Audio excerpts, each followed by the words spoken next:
안녕하세요. 방금 소개받은 이경원입니다. 여러분들 만나 뵙게 돼서 너무 반갑습니다.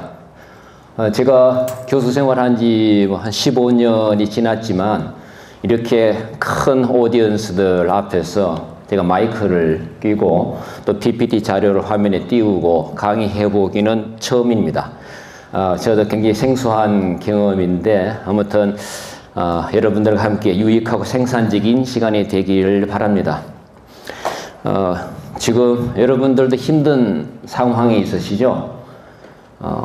안으로는 그 식곤증이라는 그 내부의 적과 싸워야 되고 또 바깥으로는 셰익스피어라는 아주 재미없고 어려운 텍스트와 싸워야 되는 이중의 투쟁을 해야 되는 그런 상황이 있는 줄 압니다만 이 시간을 어떻게 좀 더 재미있게 조금 덜 졸리게 끌고 갈 수 있을까 제가 고민이 많았는데 제 역량으로 그게 될지 모르겠습니다. 한번 같이 가보시죠.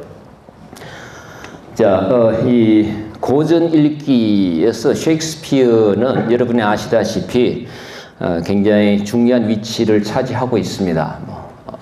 서구 문학 또는 세계 문학의 중심에 위치하고 있다고 해도 과언이 아닌데요. 이 셰익스피어를 1시간 남짓한 시간에 여러분들한테 어떻게 하면 가장 효과적으로 전달할까에 대해서 고민을 해봐도 답이 안 나오더라고요. 더구나 이제 영문학을 전공하시는 분들이 아닌데 여러분들한테 어떻게 셰익스피어를 잘 전달할까? 굳이 비유를 하자면 에버랜드 앞에 갖다 놓고 10분 동안 열심히 구경하고 나서 에버랜드에 대해서 보고서를 제출하라 그랬을 때 어떻게 하시겠어요? 어떤 분들은 막 에버랜드 전체를 뛰어다니면서 여기저기 다 구경을 수박 겉핥기시라도 하시겠고, 또 제 같으면 그 중에서 제가 제일 좋아하는 청룡열차 같은 놀이차 하나 타고 그것에 관해서 그 앞에 인증샷도 한번 찍고, 그래서 그에 관해서 제가 에버랜드에서 관해서 얘기할 것 같아요. 그러니까 이 제한된 시간 내에 어떻게 셰익스피어에 관해서 다 얘기할 수 있을까 고민을 하다가 저는 이제 셰익스피어가 살았던 그 당대 르네상스란 시대적 배경에 초점을 맞추어서 셰익스피어를 같이 한번 생각을 해보고, 그 다음에 셰익스피어의 작품 중에서 그런 르네상스라는 시대적 배경을 가장 잘 충실히 재현하고 있다고 여겨지는 텍스트, 즉 킹 리어라는 작품을 골라서 조금 더 이렇게 깊이 들어가면서 분석을 해보는 식으로 이 수업을 진행하겠습니다. 자, 우선 첫 번째 셰익스피어가 누군가? 너무나 유명한 셰익스피어이지만은 이 사람의 전기적 배경에 대해서 대충 좀 짚어볼 필요가 있습니다. 셰익스피어는 자수성가한 부르주아지다라고 제가 여기 위에 써놨습니다. 이게 많은 걸 상징하죠. 셰익스피어는 말하자면 출생이나 혈통이 고귀한 귀족이 아니었다는 걸 말합니다. 셰익스피어가 출생한 지가 1564년 스트래포드라는 영국의 그 내륙 지방에 있는 런던 북서부 쪽에 있는 인구가 한 1500명 되는 아주 조그만 도시였었어요. 도시라고도 할 것도 없죠. 시골이죠. 거기서 출생을 했고, 할아버지는 소장농이었습니다. 그리고 아버지는 장갑 장수, 피어업 같은 걸 했던 사람이고, 그 다음에 어머니도 농부의 딸이었습니다. 그러니까 출생이나 혈통으로 봐서는 전혀 귀족과는 거리가 멀었던 사람이었죠. 그리고 가방끈이 그렇게 길지 않았어요. 그러니까 대학교를 갔다는 기록이 없고, 고등학교 정도 과정에서 교육을 받았고, 그 다음에 18살 때 결혼을 하게 됩니다. 그런데 결혼 상대자가 8살 연상인 여인이었다고 해요. 그리고 결혼 당시에 셰익스피어의 와이프가 임신을 한 상태였다고 합니다. 그러니까 그 당시로서는 굉장히 센세이셔널한 결혼이었다고 할 수가 있죠. 그 셰익스피어의 장르 중에 상당히 많은 부분을 차지하는 게 로맨틱 코미디죠. 거기에 사랑이 주제가 되어 있습니다. 그런데 거기에 보면 12야란 12th Night이라는 그 작품에 이런 얘기가 나옵니다. 시인과 광인, 미친 사람, 그리고 연인, 사랑에 빠진 사람의 공통점이 무언가? seething brains, 머리에 막 힘이 나는 사람들이라고 얘기해요. 그러니까 정상적이 아닌 사람들, 그러니까 합리적 이성과 판단을 다 상실한 사람들, 한마디로 미친 사람들이죠. 그러니까 셰익스피어 역시 제가 추정하건대 이렇게 당시에 임신을 했던 8살 연상의 여인과 파격적인 결혼을 했다는 건 그만큼 사랑의 어떤 쓰고 단맛을 이미 18살 때부터 청년기부터 다 이렇게 경험했던 사람이고, 그래서 사랑에 대해서 뭔가 말할 수 있는 자격이 있었던 사람이 아닌가 생각이 들어요. 그리고 이제 셰익스피어 생애 중에 한 7년간 다크 에이지라고 해서 도대체 이 사람이 어디서 뭘 했는지 전혀 기록이 남지 않은 기간이 있어요. 그 기간이 지나고 나서 이제 1592년 이후부터 런던에서 활동을 하기 시작합니다. 극단에서 시인으로 또는 대본 작가로서 활동을 하게 되고, 그 다음에 아직까지 이제 그 재건된 채로 흔적이 남아있는 The Globe라는 극장에서 본격적으로 작가의 명성을 확립해 가고, 거기서 돈을 벌어가지고 그 글로벌한 극장이 신디케이트 형식으로 운영이 되어 있는데 거기에 주주 중에 한 사람이 됩니다.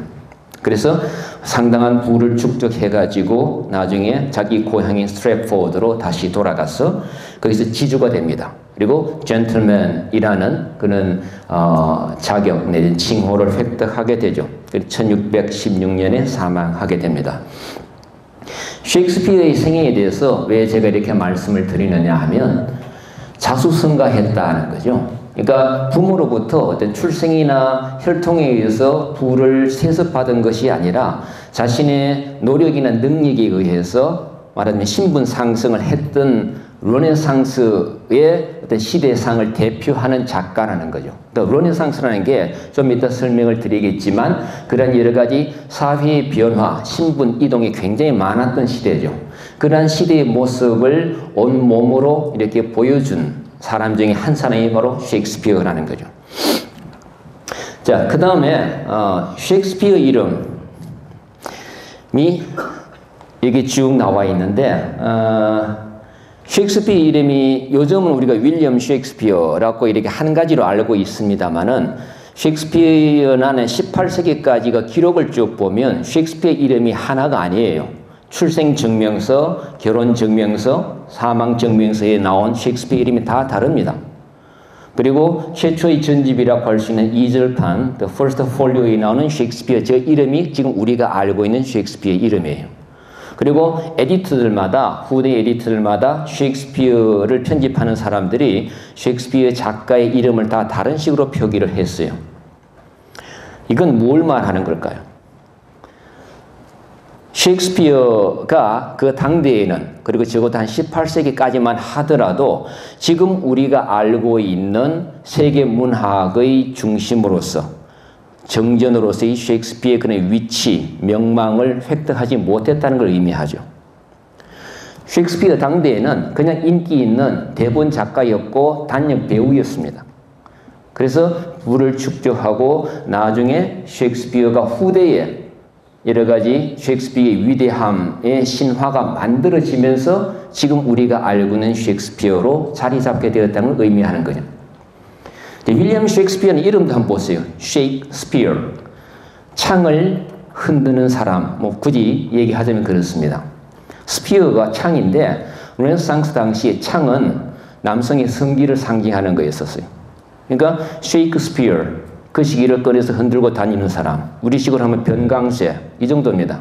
그런데 지금 우리가 윌리엄 셰익스피어 하면 굉장히 뭔가 아우라가 느껴지고 그 위대함이 느껴지는 그런 작가인데 그건 그만큼 셰익스피어의 그 동시대 평판과 지금 우리가 알고 있는 명망이 다르다는 걸 의미합니다.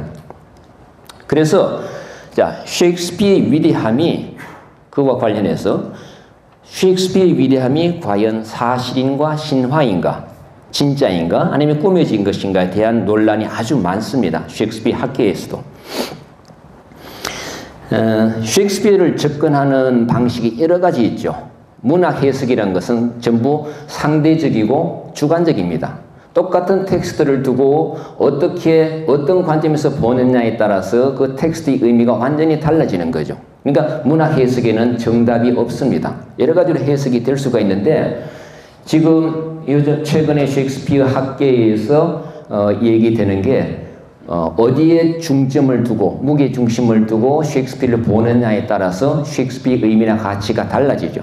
자, 미학과 정치학이라고 되어 있습니다. 그러니까 문학 비평에서 말하는 미학은 텍스트 자체의 어떤 문학적인 가치를 의미합니다. 그러니까 텍스트 그 작품 안에서 얼마나 그것이 문학적인 성취도가 높은가를 기준으로 따지는 거죠.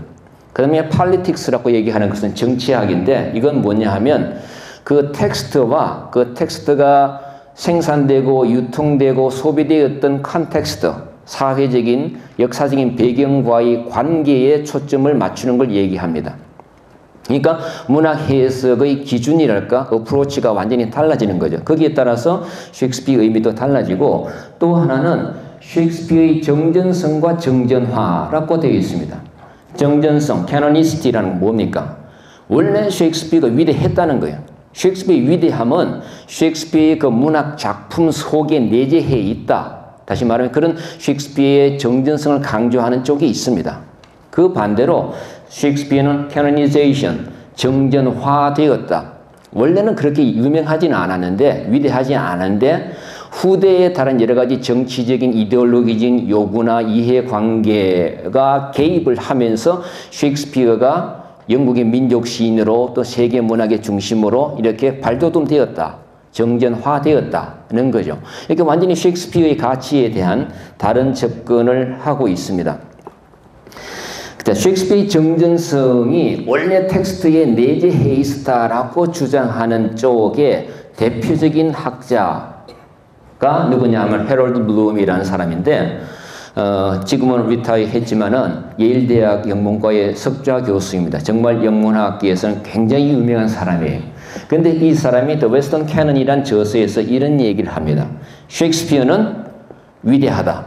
모든 문학의 기준과 틀을 정해놓은 사람이다 라고 얘기를 합니다. 그리고 셰익스피어는 영국뿐만 아니라 서구를 떠나서 세계 문학에서 가장 중심적인 위치를 차지하고 있다라고까지 말을 합니다. 근데 해럴드 블룸이 셰익스피어의 위대함을 강조하는 근거가 네 가지입니다. 크게 네 가지로 생각해 볼 수가 있는데 하나는 독창성이라는 거죠. 셰익스피어는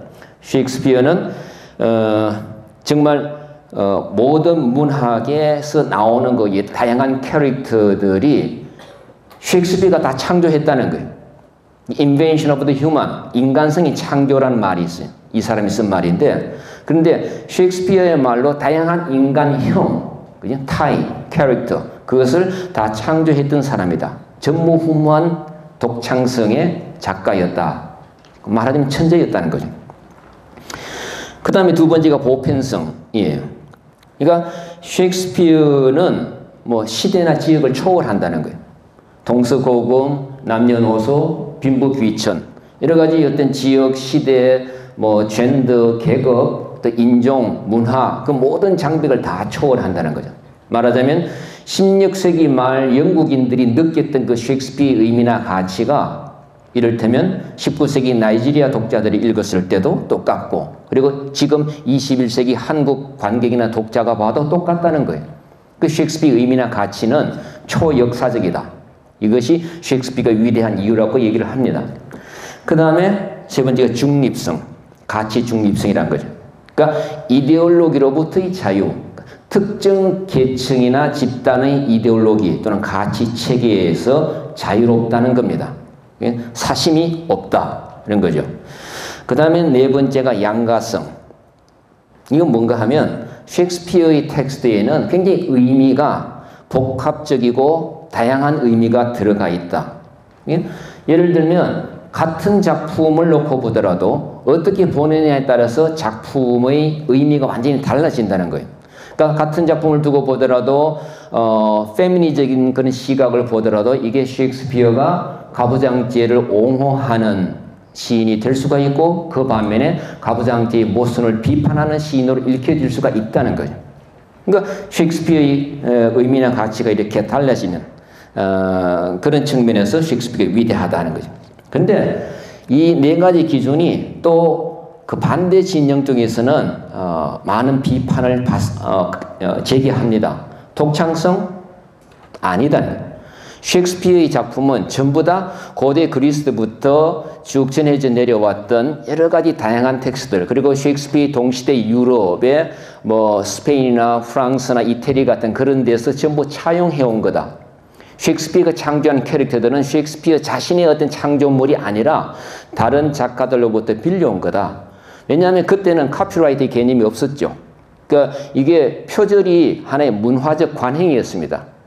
그러다 보니까 다른 작가, 전에 있었던 여러 가지 텍스트들을 마음대로 끌어오는 거예요. 그걸 잘 그러니까 버무려 가지고 셰익스피어는 자기 것이냐 이렇게 내놓은 것이다. 그렇게 얘기를 하죠. 또 보편성. 셰익스피어의 가치가 16세기 말 영국에서 가졌던 것이나 지금 우리가 가지는 것이나 다르다는 거죠.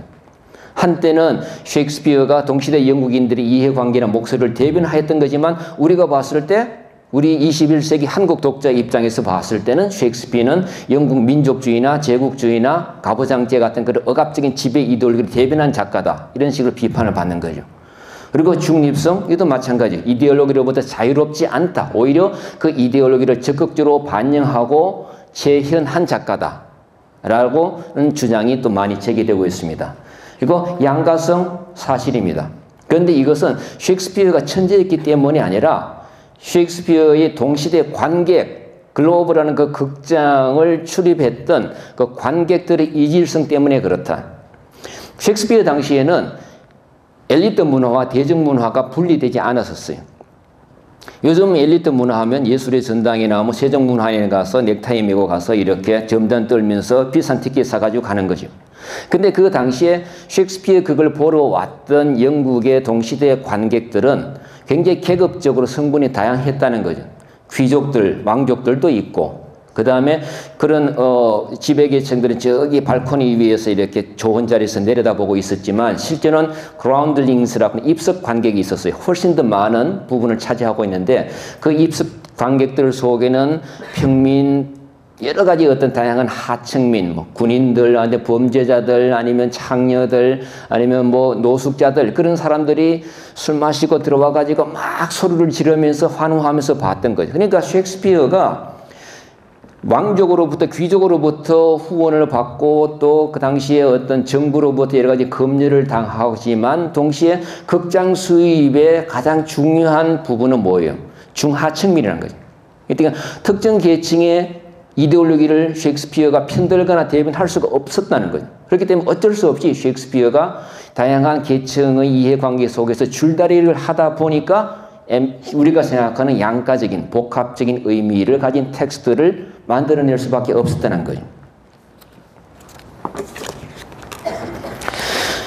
자, 그런데 이렇게 아무튼 또 하나의 관점이 셰익스피어의 정전성은 원래 텍스트 안에 있었던 것이다 라고 얘기하지만 또 하나는 셰익스피어의 정전화를 강조하는 거죠. 그러니까 셰익스피어의 정전성은 원래 셰익스피어가 위대했기 때문이 아니라 그것은 하나의 역사적 구성물이라는 거죠. 즉 영국이 민족국가와 식민제국으로 부상하면서 영국의 민족 시인으로 성장한 거죠. 영국이 자신네들의 국력에 걸맞는 문화적 아이콘, 문화적 정체성을 확립하기 위해서 픽업한 사람이 셰익스피어라는 거죠. 그리고 영국 제국의 시대가 19세기에서 이렇게 지나가고 나서 이제 20세기 들어오면 미국 제국이 형성이 되죠. 그 미국도 마찬가지로 미국은 여러분이 알다시피 다문화주의 또는 다민족 국가잖아요. 그렇게 잡다한 다양한 인종 문화가 뒤섞여서 만든 민족 국가가 미국인데 그러나 그 중심은 메인스트림은 누구예요? 앵글로색슨족이죠. 그러니까 그런 다양한 민족적 정체성에다 뭔가 된 구심점을 마련해 줄 수 있는 게 바로 영국 중심적인 영국 작가라는 거죠. 그래서 셰익스피어를 미국에서 끌고 들어옵니다. 그래서 미국화 시키는 거죠. 그래서 미국의 어떤 그런 헤게모니와 맞물려서 셰익스피어는 이제 세계적인 글로벌한 차원에서의 정전 작가로 점점 확장이 되어가는 거죠. 근데 제 개인적인 의견은 셰익스피어의 정전성과 정전화, 즉 셰익스피어의 위대함이 텍스트 안에 있었던가 아니면 텍스트 바깥에 있었던가 이 문제는 어느 한쪽으로 얘기될 수 없는 부분이라고 생각해요. 두 가지가 결합되어 있다는 거죠. 즉 셰익스피어가 없었더라면 누군가 셰익스피어의 자리를 대체할 수 있었을 겁니다. 영국과 미국의 어떤 그 국가의 헤게모니 때문에. 즉 크리스토퍼 말로우나 존 밀턴이나 뭔가 다른 영국 시인이 작가가 셰익스피어의 자리를 지금 차지하고 있겠죠. 그러나 거꾸로 생각하면 완전히 허접한 작가인데 정말 문학적인 가치가 없는데 단순히 영국과 미국의 그 제국주의적 헤게모니 때문에 셰익스피어가 위대해졌다는 건 아닙니다.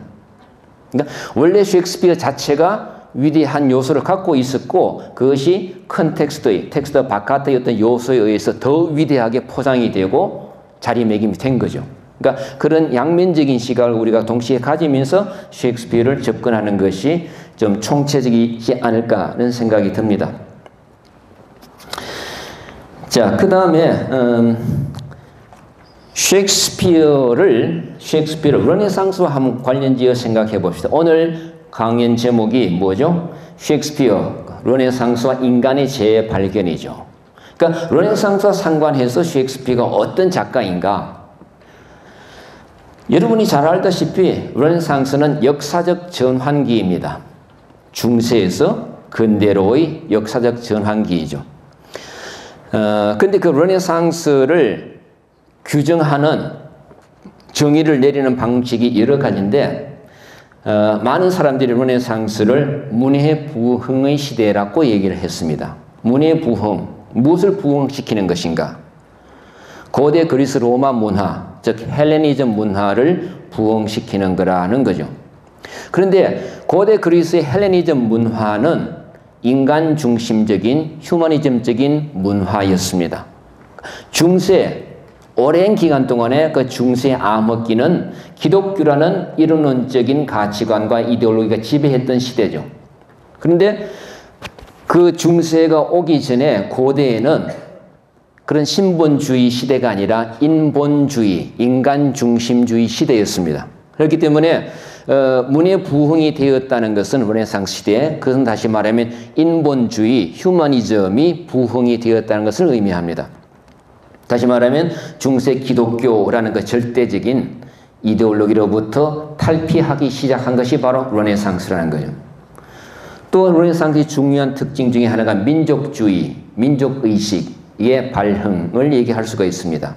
중세시대에는 범유럽적으로 라틴어라는 그 하나의 지배 언어를 통해서 이 유럽이 하나의 기독교 공동체를 형성하고 있었어요. 그렇기 때문에 중세시대에 뭐 영국인이든 아니면 프랑스인이든 이게 나의 국가다, 내 민족이다라는 그런 어떤 의식을 별로 가지지 않았습니다. 그러나 르네상스로 들어서면서 라틴어를 자국어가 대체하기 시작합니다. 그리고 무엇보다도 인쇄술이 발전을 하죠. 그래서 대량 생산을 통해서 텍스트가 그게 보급이 되면서 그런 다양한 텍스트를 통해서 말하자면 상상의 공동체, 하나의 민족 혹은 민족 국가라는 개념이 의식이 생겨나기 시작한 것이 바로 르네상스 시대입니다. 그 다음에 또 하나가 르네상스는 자본주의가 시작된 시대라고 할 수가 있죠. 중세는 뭡니까? 봉건주의 체제였죠. 생산 양식이, 가치관이 봉건주의였고 그런 중세 봉건주의 체제가 붕괴되고 그 다음에 도시 중심의 불주아지가 하나의 중심 세계로 서서히 등장하기 시작했던 것이 바로 르네상스입니다. 요즘 불주아지 하면 뭐예요? 잘 사는 사람. 우리가 이렇게 얘기하죠. 프롤레타리아와 반대되는 개념이죠. 근데 원래 불주아지의 뜻이 뭐냐 하면 B-O-U-R-G 그러니까 도시에 거주하는 사람이란 뜻이에요. 불주아지. 그러니까 중세에는 없었던 개념이죠. 그러니까 르네상스로 들어오면서 인용 현상이 자꾸 생기고 그러면서 도시가 모든 사람들의 생활의 중심지로 되고 그 도시를 중심으로 상업이나 무역업이나 여러 가지 다양한 금융업 같은 게 발전했고 그걸 통해서 부를 축적하고 그리고 자신의 신분 상승을 했던 계층이 바로 불주아지입니다. 일종의 신흥 중산층이죠. 셰익스피어가 바로 그런 불주아지 중에 한 사람이었죠. 아무튼 르네상스는 이렇게 자본주의적인 가치관이랄까 생산 양식 같은 게 서서히 대두하기 시작한 시대입니다. 그 다음에 르네상스는 또 한 가지 식민주의의 시작이라고 할 수가 있습니다. 이전에 유럽은 지중해를 중심으로 한 세계였죠. 그러나 콜럼부스가 신대륙을 발견한 이후에 유럽의 활동 무대는 지중해에서 대서양으로 옮겨갑니다. 그리고 나서 본격적인 해외 식민지 팽창을 시작하죠. 다시 말하면 르네상스는 유럽의 헤게모니가 회복된 시대였다는 걸 의미합니다. 왜? 유럽의 헤게모니가 가장 꽃피웠던 때가 언제죠? 로마 제국 시대죠. 그러나 로마 제국은 중세의 이슬람 세력에 의해서 멸망을 당하고 기독교 세력이 유럽의 파워가 급격하게 위축되었던 시대입니다. 그래서 다크 에이지, 그러니까 유럽의 중세를 암흑의 시대라고 얘기하는데 물론 그것은 문학과 예술이 기독교의 영향 때문에 제대로 꽃피우지 못했다는 점에서 암흑의 시대이긴 하지만 유럽의 군사적인 정치적인 헤게모니의 측면에서 보더라도 중세는 다크 에이지였습니다. 그러다가 이제 르네상스가 오면서 다시 그 잃어버렸던 유럽의 힘이 서서히 다시 살아나기 시작한 거죠. 자, 그런데 이 르네상스를 또 우리가 생각해 볼 수가 있는 게 유럽 근대성, 모더니티의 출발이라는 거죠. 그러니까 모더니티 하면 굉장히 이건 좀 복잡한 개념인데 뭐 여러 가지 사회학적으로 설명하면 어떤 사회 조직 내지는 사회 구성의 원리라고 할 수가 있고 어떤 인간의 어떤 삶의 방식이라고 얘기할 수가 있는데 제가 소속되는 인문학적인 관점에서 모더니티를 얘기할 때는 주로 일종의 새로운 시대의식을 재현하는 어떤 철학적 담론을 모더니티라고 얘기를 합니다. 자, 이 모더니티에서 가장 핵심되는 문제가 뭐냐 하면 나, 즉 자아 혹은 주체의 문제죠. 나는 무엇인가? 기나긴 암흑시대 중세에서는 내가 무엇인가에 대해서 별로 관심이 없었어요. 중세인들의 관심은 기독교의 영향 하에서 당신은 누구입니까? 절대자, 초월자인 하나님에게, 신에게 모든 관심이 가 있었죠. 그런데 르네상스 이후에 세속적인 인본주의가 대두하면서 외부의 대상, 즉 절대자로서의 신이나 아니면 우주나 자연이나 또는 자기를 둘러싸고 있는 여러 가지 봉건적인 권력 체제나 이런 바깥의 세상보다는 내가 무엇인가에 대해서 질문하고 관심을 가지기 시작하게 됩니다. 이게 그러니까 모더니티의 출발이죠. 여러분이 아는 데카르트가 코기토란 말을 했죠. 나는 생각한다. 그러므로 나는 존재한다. 여기에서 이 생각하는 나, 코기토로서의 그 주체 나가 바로 진리의 근거가 되는 거죠. 그러니까 이전에는 대상 세계를 규정하는 근거가 플라톤 같은 경우는 로고스였죠. 이데아였죠. 그리고 기독교 같은 경우는 로고스였다면 나가 아니었다는 거죠. 그런데 이제는 진리의 근거가 나에게, 이 주체에게 귀속이 되는 거죠. 그런데 이런 나에 대한 관심의 증가와 함께 르네상스에서 강력하게 대두한 게 뭔가 하면 개인주의입니다. 개인주의. 우리가 개인주의 하면 뭔가 나쁜 거로 생각하죠. 이게 이기적인 것. 그런데 여기서 말하는 개인주의는 일종의 개체주의입니다. 개체주의. 하나의 개체로서의 나의 존재, 가치를 굉장히 중요시하는 거죠. 이 개인주의가 바탕이 되어서 나온 게 바로 프로테스탄트 종교개혁입니다. 종교개혁 뭡니까? 핵심이 뭡니까? 성경과 기도를 통해서 내가 신과 절대자와 직접 만나는 것이 종교개혁의 핵심입니다. 이전에 중세는 뭡니까? 신과 만나기 위해서는 사제의 통역을 통해서, 사제의 매개를 통해서 이루어졌습니다. 그러나 이제는 내가 신과 직접 대면하게 됩니다. 그리고 자본주의도 마찬가지예요. 자본주의의 밑바탕 가치관은 개인주의입니다. 즉 나의 능력과 나의 노력으로 내가 부를 축적해서 신분 상승을 하게 됩니다. 이전에는 뭐예요? 부모가 잘나서 부모 덕분에 내가 권력과 재력을 세습받아서 내가 귀족이 되는 거예요. 그러나 자본주의는 그게 아니죠. 자본주의의 어떤 태동기에는 개인의 어떤 노력에 의해서, 능력에 의해서 어떤 그 개인의 위대함을 구현할 수 있는 것, 이게 바로 자본주의였죠. 자, 그런데 그런 면에서 우리가 좀 더 생각을 해보자면 문학과 예술에 있어서 이 모더니티라는 것은 르네상스로부터 출발된 이 모더니티는 인간의 그 시각을 특권하는 시대였다고 얘기할 수가 있습니다. 눈에 굉장히 강조점이 가 있는 거죠. 여러분이 그런 경험 했는지 모르겠어요. 강릉의 경포대 호숫가에서 사랑하는 사람과 오징어회 한 접시 놓고 소주잔을 기울일 때 거기에 달이 몇 개 있나요? 위에 하늘 위에 달이 떠 있다고 생각할 때, 뭐 넌센스 퀴즈이긴 하십니다만, 자, 하늘 위에 큰 달이 하나, 보름달이 떠 있습니다. 그리고 그것을 비추는 강릉 경포대 호수 위에 달이 하나 떠 있죠. 그리고 또 나의 술잔과 사랑하는 이의 술잔 안에 달이 또 하나씩 떠 있습니다. 또 어디 있을까요?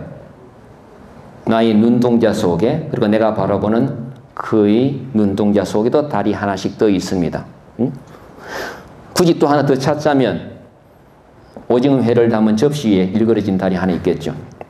아무튼 이게 무슨 얘기를 하냐 하면 눈이 우리의 어떤 삶의 가장 중요한 근거가 될 수가 있다는 걸 의미해요. 눈이 갖고 있는 그 힘이 어떤 것인가?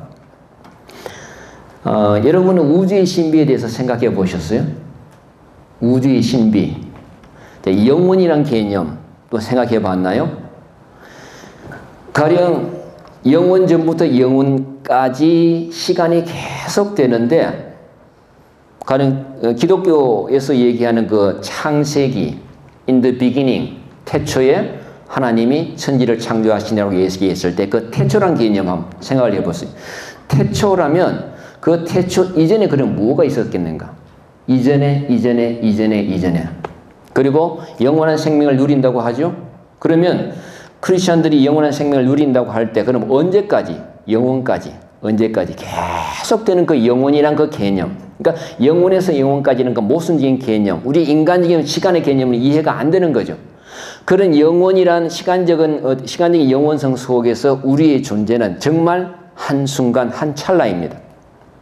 동시에 공간적인 무한함도 마찬가지예요. 이 지구가 굉장히 크게 느껴지지만 그러나 하늘 위에서 바라보는, 우주에서 바라보는 지구는 하나의 점일 뿐입니다. 그 은하계 바깥에 뭐가 있을까? 이 엄청난 무한의 개념이, 공간적 무한의 개념이 어디까지 확장이 될까? 그런 걸 생각하면 한번 상상해 보면 형이상학적인 공포를 느낍니다. 그죠?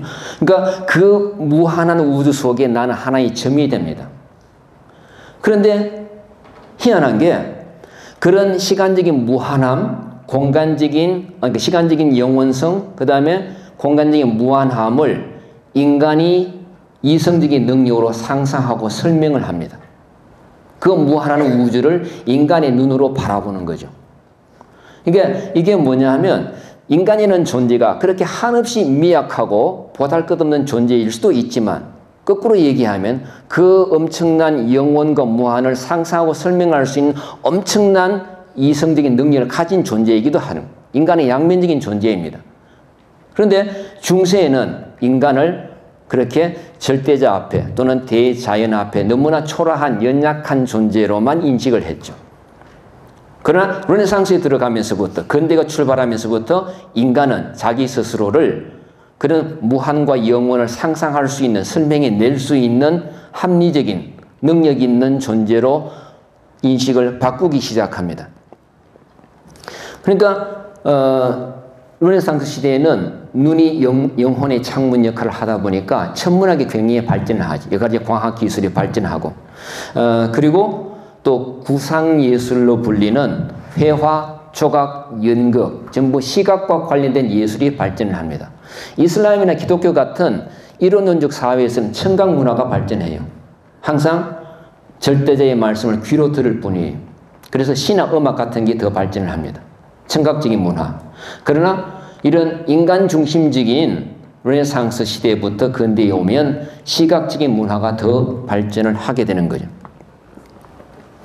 그런데 재미있는 것은, 중요한 것은 그렇게 인간이 어떤 우주의 또는 역사의 중심에 스스로를 위치시키는데 18세기 넘어가면서부터는 과학과 기술이 굉장히 발전을 해서 인간 스스로 뭔가를 역사의 주인이 될 수가 있다는 그런 어떤 낙관론적인 세계관이 대두를 하게 되지만은, 그러나 셰익스피어 당시에 르네상스 당시만 하더라도 그런 과학과 기술이 제대로 발전하지 않은 인간의 합리적 이성, 코기토의 그 능력에 대한 확신이 아직 없었습니다.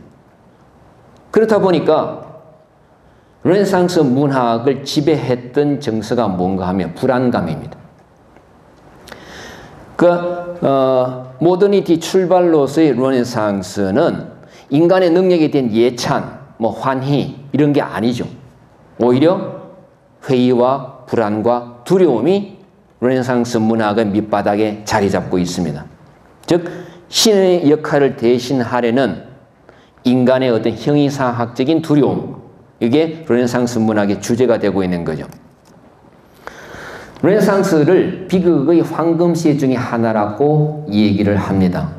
그런데 서구 문화사에서 비극이란 장르가 가장 많이 생산되었던 시대가 언제 하면 기원전 5세기 그리스 시대, 고대 그리스 시대, 그 다음에 셰익스피어가 살았던 르네상스 시대, 그 다음에 20세기 초반입니다. 왜 그럴까요? 공통적인 특징이 뭔가 하면 인간 중심적인데 휴머니즘적인 가치관의 좌절입니다. 갈등입니다. 그 세 시대가 갖고 있는 공통적인 특징이 인본주의가 득세했는 건데, 그러나 고대 그리스에도 그죠? 중세와는 달리 인본주의적인 가치관이 굉장히 지배를 했지만은, 그러나 인간의 자유의지와 어떤 운명이라는 그런 엄청난 초자연적인 초인간적인 힘과의 그 대립 관계에서 비극이 많이 탄생을 합니다.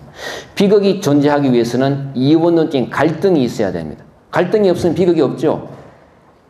그런데 고대 그리스 시대에는 인간의 자유의지와 운명과의 그런 관계에서 갈등 구도가 형성이 됩니다. 그러나 중세에 들어오면 기독교의 절대적인 영향력 때문에 이원론적인 갈등이 안 생깁니다.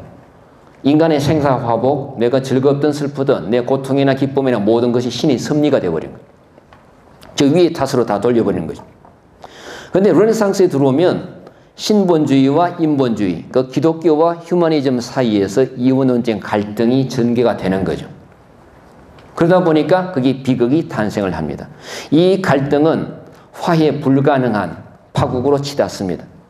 자, 그러다가 18세기, 19세기 오면 비극이란 장르가 또 상대적으로 굉장히 쇠퇴합니다. 왜? 아까도 얘기했듯이 그때는 과학과 기술이 발전하면서 인간이 역사를 스스로 진보 내지는 발전시킬 수 있는 믿음이 굉장히 강해지는 거죠. 그러다가 20세기 들어오면서 뭘 경험하게 됩니까? 제1차, 2차 세계대전을 경험하게 되면 유럽인들은 엄청난 충격이죠. 인간의 합리적 이성으로 인간이 스스로 발전한다고 생각을 했는데 그 결과가 홀로코스트와 같은 그런 엄청난 야만의 역사를 경험하게 되는 거죠. 그래서 과연 인간이 스스로 역사의 주인이 될 수가 있는가? 신의 부재 혹은 신의 침묵 속에 인간이 무엇을 할 수 있는가에 대한 근본적인 회의를 하게 됩니다. 그러다 보니까 20세기에 다시 비극이라는 장르가 부활하는 거죠. 그런데 아무튼 제가 왜 이야기를 하는가 하면 셰익스피어가 살았던 그 르네상스란 시대가 이런 이분법적인 이원론적인 갈등을 전제를 하고 있었고, 그렇기 때문에 거기에는 비극이란 장르가 탄생할 수밖에 없었고, 그러한 시대적인 정서를 대표하는 사람이 바로 셰익스피어였다는 거죠. 자, 그러면 너무 서론이 좀 길어져 버렸는데, 자, 셰익스피어의 많은 작품 중에서 30개가 훨씬 넘는 작품, 시를 제외하고서도 희곡만 해도 30개가 훨씬 넘습니다. 그 많은 작품 중에서 굳이 킹 리어라는 작품을 왜 제가 선택을 했는가? 아까도 얘기했듯이 르네상스라는 그 독특한 시대적 배경을 이 작품이 가장 잘 재현하고 있다고 제가 판단했기 때문입니다. 킹 리어야말로 중세 봉건주의에서 근대 자본주의로 이행하는 역사적 전환기로서의 르네상스의 특징을 가장 잘 보여주는 작품이죠. 그런데 이 킹 리어가 배경은 고대 영국입니다. 그런데 실제로 그 작품에 등장하는 등장인물들의 어떤 성격이나 사용하는 언어나 아니면 행동 양식, 가치관은 전부 다 셰익스피어의 동시대 영국인 유럽인들의 것입니다. 그러니까 굉장히 동시대 현상을 반영한 작품이죠. 킹 리어 다 한 번씩 읽어보셨거나 아니면 드라마나 영화를 통해서 접했으리라고 생각을 하는데, 혹시 그 스토리가 잘 기억나지 않은 사람들을 위해서 제가 간단히 스토리 서머리를 해 볼게요. 이 작품에는 두 개의 플롯이 있습니다. 플롯이 뭡니까? 스토리 라인이죠. 자, 이 플롯이 있는데 두 개의 이 플롯이 있어가지고 이 두 개가 서로가 막 뒤엉키고 맞물리면서 돌아가고 있습니다. 자, 첫 번째 메인 플롯이 있어요. 그게 뭔가 하면 리어라는 국왕이 있었는데 이 사람이 이제 늙어서 은퇴를 결심하고 자기 왕국을 3등분 해가지고 세 딸, 아들이 없어요. 세 딸 거넬, 리건, 코딜리아에게 왕국을 3등분할 계획을 하게 됩니다. 그래서 리어가 이 세 딸을 모아놓고 일종의 러브 컨테스트를 합니다. 자, 니네들 중에 누가 나를 가장 사랑하는지 말로 표현을 해보라. 그래서 첫 번째 딸 거넬과 두 번째 딸 리건은 온갖 감언 이설로 미사역으로 아버지의 환심을 삽니다. 그래서 3분의 1씩 영토를 차지하죠. 근데 사실 리어가 가장 사랑하는 아끼는 딸은 세 번째 딸 코딜리아입니다. 코딜리아한테 너는 얼마나 나를 사랑하느냐라고 물으니까 코딜리아의 대답이 nothing. 너무나 황당한 예상 외의 답변이었죠. 아버지가 그 당황을 해가지고 다시 한번 얘기해봐라. 계속 nothing이에요. 그냥 코딜리아의 말은 뭐냐 하면 내가 당신을 사랑하는지를 내 가슴이, 내 마음이 아는데 왜 립 서비스를 해야 되냐는 거죠. 언니처럼 그렇게 말장난을 하지 않겠다. 내 마음이 당신을 향하고 있다. 당신 알지 않느냐. 그런데 이 리어는 판단을 제대로 하지 못하죠. 그래서 코딜리아를 내팽개쳐버립니다. 추방을 합니다. 그리고 그 사이에 코딜리아를 편들던 켄트라는 충신이 있었어요. 이 사람도 동시에 추방을 당하게 됩니다. 그런데 문제는 리어의 환심을 사서 그 왕권을 이어받은 두 딸 다 결혼했어요. 그래서 이어받은 두 딸 거넬과 리건이 리어를 문전박대하기 시작합니다. 딱 권력을 이어받는 순간 리어는 찬밥이 된 거죠. 예나 지금이나 부모들은 죽을 때까지 재산을 자식들한테 상속해서는 안 된다는 교훈을 우리가 여기서 얻을 수가 있습니다. 아무튼 그런 문전박대를 당한 이 리어가 뒤늦게 가슴을 치고 후회를 하면서 쫓겨납니다. 그래서 그 궁전을 떠나가지고 전부 이제 이게 폭풍우 치는 그 광야로 내몰리는 거죠. 거기서 막 두 딸들을 막 저주를 내리면서 점점 미쳐갑니다.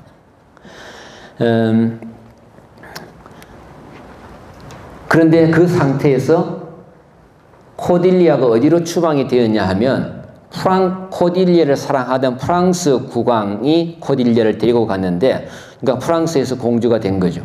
그래서 그 코딜리아가 프랑스 군을 이끌고 영국 땅을 침략을 합니다. 그래서 가네를 리건, 자기 언니들 군대와 코딜리아 군대가 전쟁을 하는데 결국은 코딜리아 군대가 패전을 하게 됩니다. 그래서 코딜리아는 옥중에서, 그러니까 투옥이 되고 난 후에 옥중에서 자기 아버지 리어와 재회를 하게 되는 거죠. 그러나 코딜리아는 그 옥중에서 처형이 되어버리고 리어도 가장 아끼던 사랑하던 그 딸 코딜리아가 죽은 걸 보고 충격으로 사망을 합니다. 자, 이게 메인 플롯이에요. 그 다음에 이것과 함께 평행을 이루고 있는 서플롯, 곁가지가 있습니다. 거기에는 리어의 신하 중에 한 사람이 글로스트가 등장합니다. 이 글로스트에게 아들이 둘이 있었어요. 하나는 에드가라는 적자고 또 하나는 에드먼드라는 서자입니다. 그런데 이 에드먼드가 적자이자 형인 에드가를 모함을 하죠. 아버지의 사랑을 독차지해서 아버지의 재산과 권력을 물려받기 위해서. 그 모함 때문에 아무 죄 없는 에드가는 추방이 됩니다. 그리고 권력을 차지한 에드먼드는 가넬과 리건 사이에서 양다리기를 합니다. 그러니까 양다리를 걸치는 거죠. 그러니까 가넬과 리건이 봤을 때 이 에드먼드가 너무 성적으로 매력적인 남성이에요. 그야말로 겉모습만은 완벽한 남성성을 다 구현하고 있는 그런 남자였었어요. 그러다 보니까 가넬과 리건이 에드먼드를 서로 차지하려고 성적인 탐욕에, 정욕에 눈이 멀어가지고 막 서로가 암투를 벌입니다. 그 상황에서 이제 글로스트는 자기가 속았다는 걸 깨닫고 리어를 다시 복권시키기 위해 비밀 계획을 하게 되는 거죠. 그런데 자기 아버지를 에드먼드가 밀고 합니다. 가넬과 리건한테. 그래서 아버지는 잡혀서 두 눈이 뽑히는 거예요. 반란죄로. 그리고 대신에 에드먼드는 자기 아버지의 권력과 재산을 다 상속받게 되는 거죠. 그런데 이 글로스트는 눈이 뽑힌 채 실명한 상태로 리어와 똑같이 그 폭풍우 치는 광야를 방황합니다. 거기서 리어와 다시 만나게 되죠. 뭐 숲속에서 방황하는 두 노인네들, 뭐 꽃보다 할배 같은 그런 느낌을 주는데 아무튼 그 글로스트가 그렇게 숲속을 방황하다가 거린으로 변장한 자기 아들 에드가를 만나게 되죠. 그런데 눈이 없으니까 자기 아들인지 몰라요. 근데 에드가는 자기 눈이 뽑힌 자기 아버지를 알아보고 너무나 가슴 아프지만 자기 아버지를 이렇게 끌고 다닙니다. 안내하고 다니는 거죠. 그런데 이제 후반부로 가면서 가넬과 리건이 에드먼드를 차지하려고 서로 암투를 벌이다가 서로를 독살해버립니다. 그리고 마지막에는 에드가와 에드먼드가 결투를 하게 되죠. 그래서 에드먼드는 피살이 되고 에드가를 통해서 그 무너지던 모든 질서가 회복이 됩니다. 자, 이쯤 되면 완전 막장 드라마 아니에요? 셰익스피어의 대표작이라고 할 수 있는 이 킹 리어 속에 우리가 요즘 생각하는 그 막장 드라마의 모든 요소가 들어있어요. 실제로 셰익스피어 보면 막장 드라마의 원형인 것처럼 보입니다. 음모도 있고 배신도 있고 뭐 삼각관계, 불륜, 뭐 아니면 변장, 뭐 출생의 비밀, 또 죽었던 사람이 갑자기 살아나고 온갖 종류의 있을 수 없는 초자연적인 일들이 일어납니다. 그건 하나의 드라마의 어떤 컨벤션이죠. 어쨌든 이런 상황에서 킹 리어가 스토리가 전개가 되고 있는데 이 킹 리어를 두고 우리가 어떻게 해석하느냐 여러 가지 방식들이 있습니다. 가장 전통적으로 지배적으로 많이 유포되었다랄까 보급이 된 그 셰익스피어의 해석 그러니까 킹 리어의 해석 방식이 뭔가 하면 기독교적인 관점입니다. 리어나 글로스트라는 두 주인공을 통해서 보여주는 게 뭔가 하면 인간이 뭔가 가졌다고 했을 때 무지와 오만의 상태에 있다는 거죠. 그러나 그것을 통해서 신이 인간에게 어떤 시련과 고통을 주는데 그걸 통해서 결국은 인간은 자기 발견, 즉 자기가 얼마나 연약하고 부족한 존재인가를 깨닫고 그리고 어떤 정신적인 성장을 한다. 이게 대표적인 그 패턴이죠. 이게 뭐냐? 바로 근대적인 또는 세속주의적인 인본주의적인 가치관에 대한 비판이라는 거예요. 반성이라는 거죠. 그 다음에 이와 관련해서 이 킹리어에서 기독교적인 초월주의의 메시지를 읽어냅니다. 즉 물질적인 행복이나 육체적 안녕을 초월한 그것을 넘어서는 정신적인 가치가 중요하다는 거죠. 그리고 고통과 시련은 신이 인간을 사랑하는 방식이고 훈련시키는 과정이다. 이런 것을 보여준다는 거죠. 그리고 인간의 이성으로 도저히 설명되지 않는 그런 삶의 신비는 신의 섭리의 일환이다. 이렇게 설명하는 거죠. 기독교적인 해석 방식에서 가장 많이 나오는 게 뭔가? 리어를 통해서 이성과 광기의 역설이 나오는 거죠. 즉 자신이 합리적 이성이 있다, 제대로 안다고 생각했을 때는 판단을 잘못한 거죠. 그러다가 광기는 뭐예요? 이성을 상실한 상태죠. 그 상태에서는 진정한 깨달음을 갖고 오는 거죠. 그 반면에 또 글로스터에게는 뭡니까? 영안과 육안의 패러닥스가 나옵니다. 글로스터, 자기가 육안이 밝았을 때는 에드먼드와 에드가의 차이를 깨닫지 못했습니다. 그러다가 육안을 잃어버리고 나서 영안이 밝아지면서 진정한 깨달음에 나아가는 거죠. 그런데 이런 광기야말로 리어가 경험한 이 광기야말로 이성의 붕괴인 동시에 정화의 과정이다. 그리고 이성을 상실할 때 지혜로워지고 육안을 상실할 때 영안이 열리는 기독교적인 역설이 성립하는 거죠. 자, 여기에 보면 글로스터가 눈을 잃고 나서 한 대사 중에 하나예요. I have no way, therefore want no eyes. I stumble when I saw. 내가 본다고 했을 때 오히려 나는 걸려 넘어졌다고 얘기합니다. 그리고 가끔 is seen, our means secure us. 그러니까 우리의 어떤 그 가진 것, 우리의 means, 우리의 어떤 부나 권력이 우리를 secure us 하는, 우리에게 어떤 너무 자신감을 갖게 하는 거죠. 교만하게 한다는 거죠. 그리고 our mere defects, 우리의 어떤 부족한 것, 모자라는 점이 prove our commodities, 우리에게 오히려 도움이 된다는 거예요. 유익하다는 거죠. 이런 구절들을 통해서 이 작품은 기독교적인 메시지를 전달하고 있다라고 비평가들이 얘기를 합니다. 자, 그 다음에 좀 관련이 있지만 상당히 다른 지점이 휴머니즘적인, 인본주의적인 해석이죠. 비극에서 전형적인 리듬이 뭔가 하면 무지, 고통, 깨달음, 그죠? Ignorance, suffering, knowledge 이겁니다. 아까도 얘기했던 이건 기독교적인 관점에서 보는 비극적 패턴하고 똑같은데, 자, 여기서 뭔가 하면 비극의 주인공, 즉 비극적 영웅은 육체적 파멸을 통해서 정신적 승리를 갖고 온다는 거죠. 그러니까 해밍웨이 노인과 바다에 보면 이런 구절이 있습니다. 그 노인이 대자연과 사투를 벌이면서 마지막에 그 작품의 마지막에 한 말이 인간은 파멸하지만 패배하지 않는다. 굉장히 유명한 구절이죠. 인간은 육체적으로 물리적으로 대자연이나 신과 맞서서 싸웠을 때 파멸할 수밖에 없습니다. 파괴당합니다. 그러나 그런 파괴당하는 상황에서 인간은 정신적으로 도덕적으로 끝까지 굴복하지 않는다는 거예요. 패배하지 않는다는 거예요. 이게 비극적 영웅의 가장 중요한 속성입니다. 말하자면 인간의 그 자유의지의 위대함을 강조하는 거죠. 여러분이 잘 아는 고대 그리스의 오이디푸스 왕 보세요. 그래서 오이디푸스라는 그 주인공, 비극적 주인공이 아폴로라는 그 운명, 절대적인 그 운명의 신탁에 맞서서 싸우면서 끝까지 저항하면서 이런 얘기를 합니다.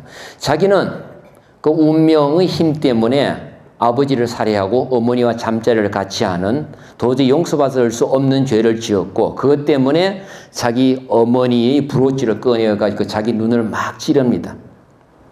그러면서 하는 말이, 나를 이렇게 파멸로 몰아넣은 사람은, 존재는 아폴로지만 내 눈을 찌르는 나의 손은 나의 것이다라고 얘기를 해요. 끝까지 자기 자신의 어떤 인간의 자유의지, 개인의 주체성을 포기를 하지 않는 거죠. 이게 바로 휴머니즘의 정신이라는 거죠. 그리고 또 한 가지 휴머니즘 쪽에서 많이 얘기하는 게 뭐냐 하면 포에틱 저스티스가 이 작품에 없다는 거예요. poetic justice는 뭐예요? 문학 속에서 구현되는 정의입니다. 우리식으로 하면 본선징악, 인과응보. 죄 지은 사람은 벌 받고 착한 사람, 선한 사람은 복 받는 거, 이게 문학 속에서나 구현될 수 있는 거죠. 현실 세계에서는 그런 법칙이 통하지 않습니다. 자, 그런데 이 문학 작품, 킹 리어란 문학 작품 속에는 그러한 시적 정의가 부재한다는 거죠. 그래서 양 코트라는 비평가는 이런 얘기를 합니다. 킹 리어야말로 일종의 부조리급, absurd drama라는 거죠. 그러니까 착한 사람이 고통당하고 악한 사람이 형통하는 인간 존재의 모순이고, 이 모순은 바로 기독교가 지배하는 세상의 모순이란 거예요. 가장 대표적으로 얘기되는 게 코딜리아의 이유 없는 죽음이죠. 그렇게 순수하고 아름답고 착한 코딜리아를 왜 셰익스피어는 죽여야 하는가? 그것은 바로 신의 섭리에 대한 근본적인 질문 혹은 회의라는 거죠. 글로스트가 이런 대사를 합니다. As flies to wanton boys are we to the gods. 마치 장난기 많은 소년들이 이 파리를 갖고 노는 것처럼 우리는 신에게 파리와 같은 그런 존재들이다. They kill us for their sport. 신은 인간을 장난삼아 죽인다. 너무너무 허무주의적인 어두운 얘기죠. 그런데 문제는 그럼에도 불구하고 끝까지 인간은 신에게 의지하지 않는다는 거예요. 끝까지 개긴다는 거예요. 이 저항정신, 이 자유의지, 이게 휴머니즘의 핵심이라는 거죠. 그리고 또 하나 생각해 볼 수 있는 게 신의 부재 또는 신의 침묵을 주장한 인간의 외로움, 인간의 두려움이 이 작품 속에 너무 잘 나타나 있다는 거죠. 그러니까 여기 보면 광야에서 미친 상태에서 막 이 폭풍우 몰아치는 그 광야를 헤매는 리어나, 아니면 두 눈이 뽑힌 채 죽으려고 도보 해협의 그 절벽에서 뛰어내리는 글로스트, 이 두 사람의 모습은 뭔가? 절대자를 부정하고 형이상학적인 고아가 되어버린 근대적 주체를 상징한다는 거죠. 그러니까 인간의 문제, 인간 세계의 모순을 인간의 힘으로 해결하는 몸부림을 쳐보지만 거기에는 좌절과 실망과 불안밖에 없더라. 그래서 이런 리어가 거린으로 변장했던 에드가에게 하는 대사가 있습니다. Why, thou were better in a grave than to answer with thy uncovered body with the extremity of the skies. 그러니까 차라리 너는 이렇게 무덤에 가 있는 게 낫겠다는, 이렇게 엄청난 폭풍을 치는 이 광야에서 uncovered body, 아무런 옷도 걸치지 않은 채 이렇게 고통당하고 있는 이 모습이, 그러면서 하는 말이 Is man no more than this. 이게 유명한 구절이죠. 인간이 고작 이것밖에 되지 않는가. 르네상스가 뭐예요? 신의 절대적인 영향을 벗어나서 인간 스스로 역사의 주인이 되어 보겠다고 발버둥 치는 게 르네상스인데, 그런데 그 신이 부재하는 곳에 인간이 스스로 어떤 역할을 할 수가 있는가 보니까 너무 힘든 거예요. 너무 불안한 거예요. 그 좌절, 그 불안감을 표현하는 말이지. Is man no more than this. 인간은 고작 이것밖에 되지 않는가. 굉장히 어두운 구절이죠.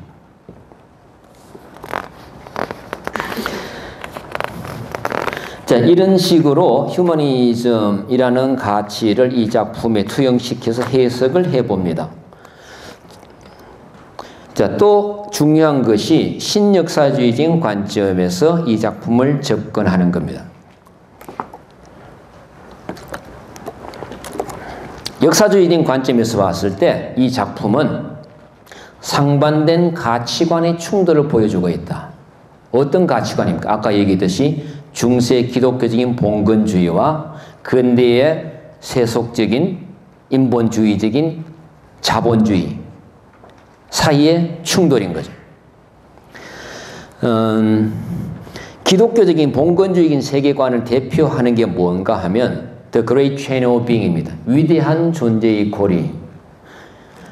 이게 뭔가 하면 이 우주 만물은 다 나름대로 자기 자리가 있고 질서가 있다는 거죠. 이 Great Chain of Being에서 제일 탑에 꼭대기에 있는 자가 누군가? 신입니다. 하나님입니다.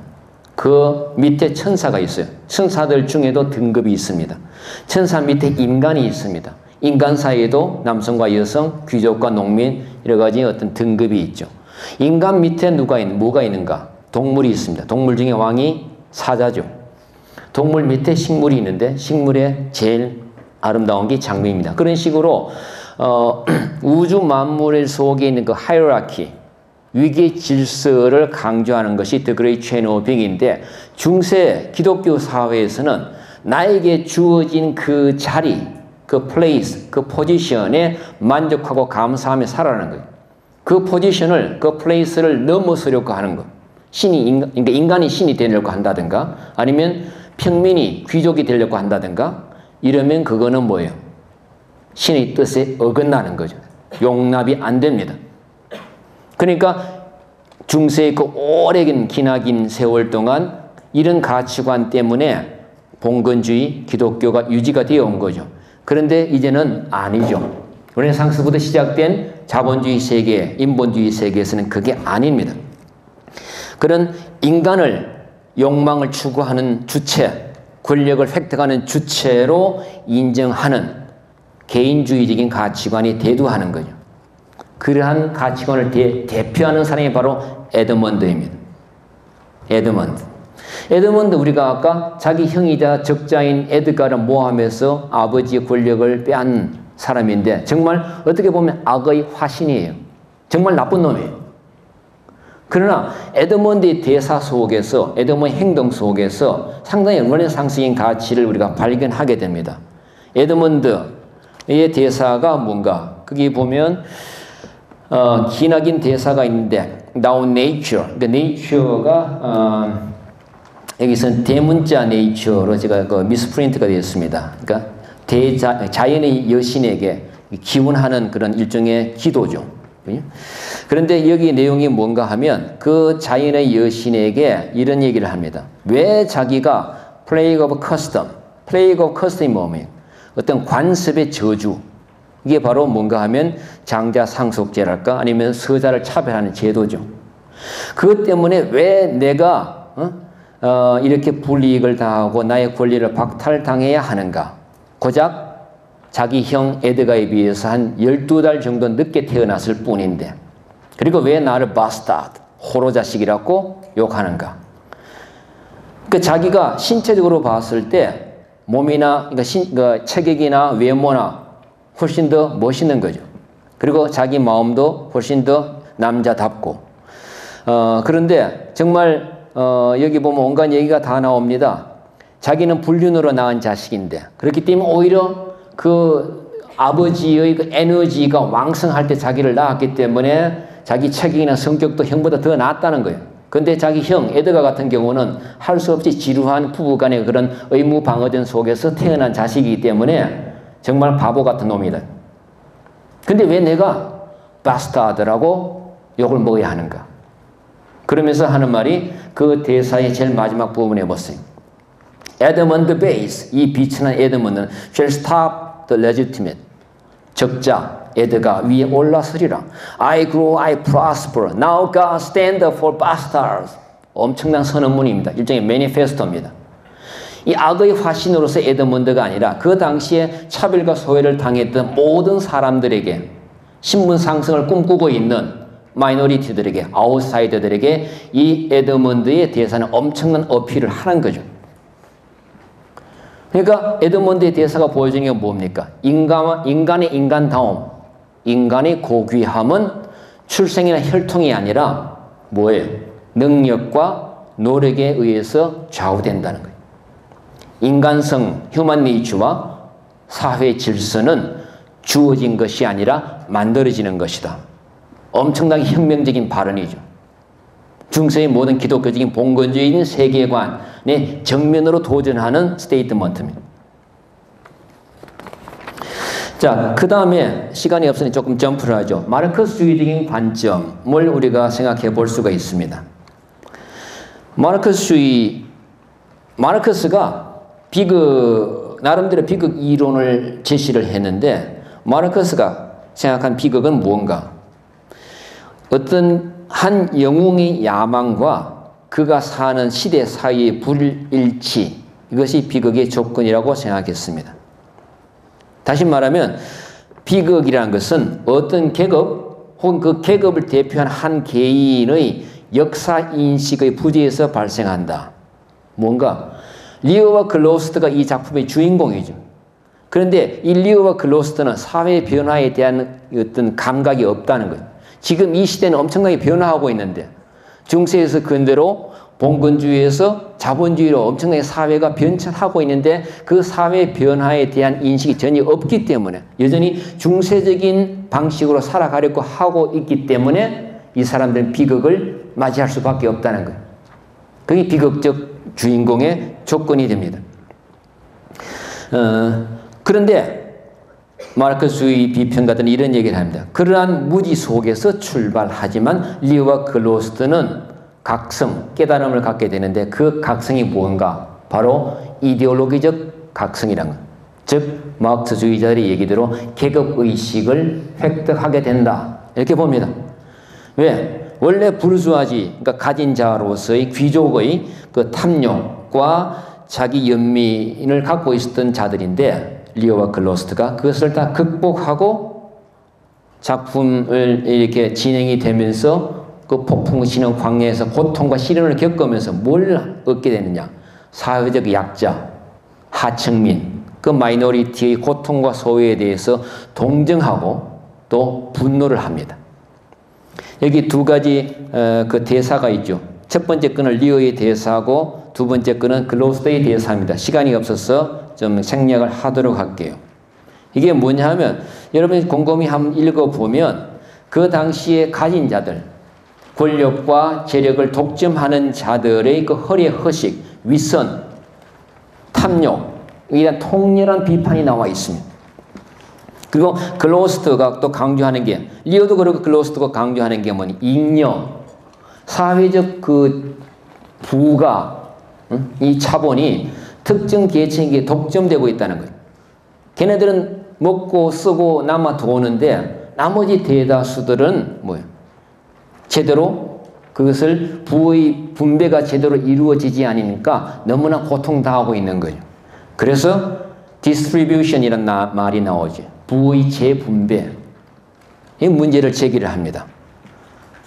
그리고 어떤 법의 이름으로, 제도의 이름으로 약자를 억압하고 소외시키는 가진 자들의 횡포에 대해서 통일한 공격을 가하고 있습니다. 정말 그 당대 지배계층으로 봤을 때 굉장히 불편한 장면이죠. 그래서 사회주의 국가에서는 이런 리어와 글로스트의 변화 과정에 주목을 하면서 셰익스피어야말로 인민의 작가라고 자리매김을 합니다. 특히 그 당대의 거린 또는 광인, 불황자 같은 가장 밑바닥 그 민초들의 삶을 셰익스피어는 주목하고 그것을 굉장히 디테일하게 묘사했다는 거죠.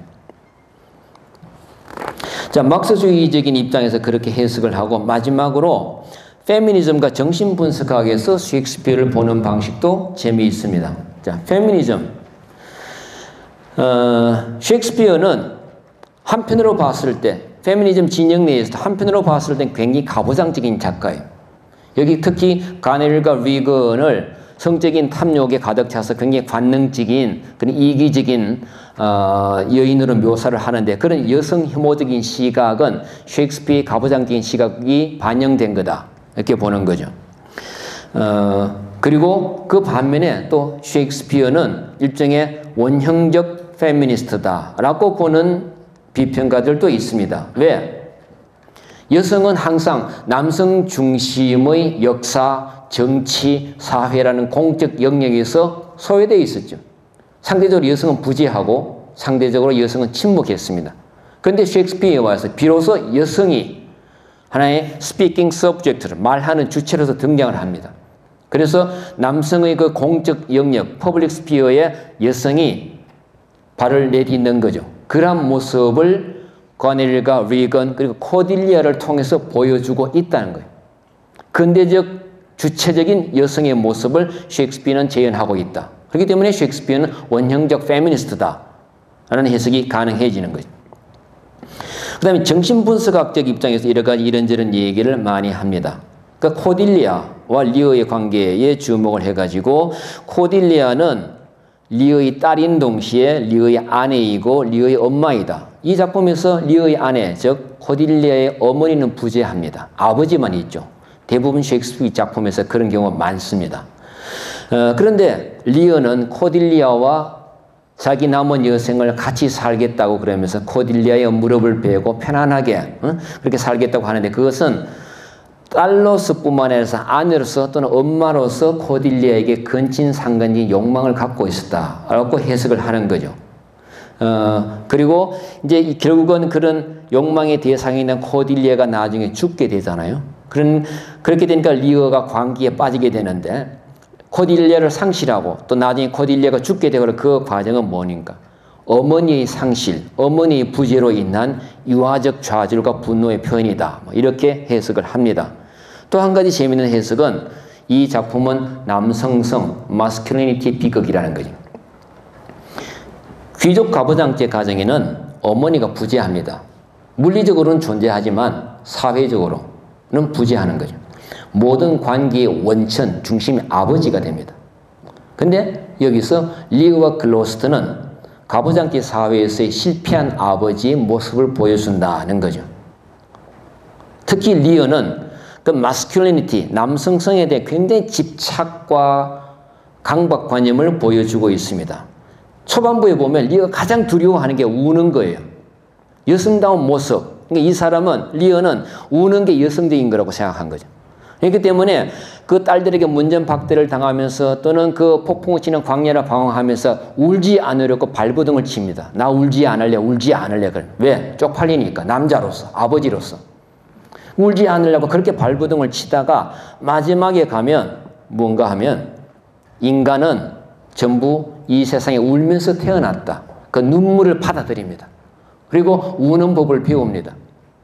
그러니까 리어의 어떤 변화와 성장을 통해서 보여주는 게 뭔가 하면 셰익스피어가 또는 이 텍스트가 보여주는 게 뭔가 하면 인간이란 존재 안에는 그리고 남성 속에도 남성성과 여성성이 공존한다는 거예요.